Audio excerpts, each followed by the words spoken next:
क्या आप जानते हैं कि दुनिया में एक गांव ऐसा भी है जहां मर्द 3 शादियां करते हैं और इसकी वजह पानी है। यकीनन ये सुनकर आपको अजीब लग रहा होगा, लेकिन आइए इसके पीछे की हकीकत जानते हैं।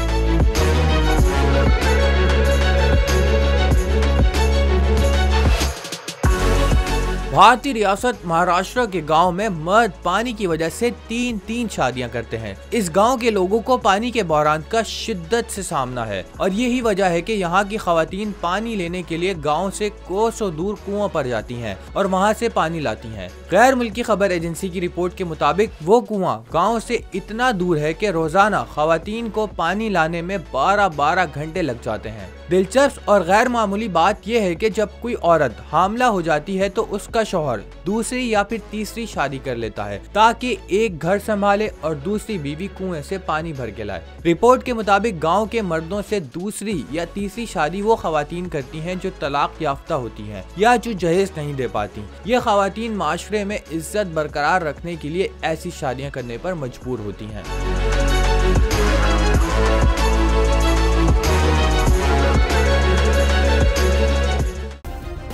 सब्सक्राइब करें और बेल दबाएं ताकि कोई खबर रह न जाए।